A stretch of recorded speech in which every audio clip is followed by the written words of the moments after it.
হে everyone, আজকের ভিডিওতে আমি ইউজ করব মামাআর্থের rice face wash with rice water and niacinamide. এই ফেস ওয়াশটি ক্লেম করে এটা আমাদের স্কিনটাকে গ্লাস স্কিন করতে হেল্প করবে। ফেস ওয়াশটির কনসিস্টেন্সি দেখতে এইরকম, এটা অনেক বেশি থিক, তাই যখন অ্যাপ্লাই করব তখন কিছুটা পানি মিক্স করে দেন অ্যাপ্লাই করাটাই বেটার। এটা আমাদের স্কিনটাকে জেন্টালি ক্লিন করতে হেল্প করে। এতে থাকা নায়াসিনামাইড স্কিনটাকে হাইড্রেট রাখে এবং রাইস ওয়াটার হেল্প করে স্কিনটাকে ব্রাইট এবং গ্লোয়িং করতে। এই ফেস ওয়াশটি আমি পারচেস করেছিলাম সাজগোজ আউটলেট থেকে, যার প্রাইস ছিল 420 টাকা, কিন্তু এখন বর্তমান প্রাইস চলছে ডিসকাউন্টে 299 টাকা। অ্যাটলিস্ট 1.5 থেকে 2 মিনিটের মতো আমাদের স্কিনে এটা মাসাজ করতে হবে, দেন নর্মাল ওয়াটার দিয়ে ওয়াশ করে নিতে হবে।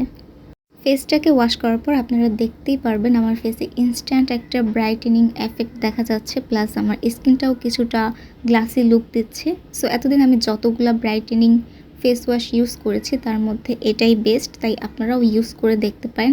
সো আজকে এই পর্যন্তই, দেখা হবে নতুন কোনো ভিডিও নিয়ে। Till then, bye by.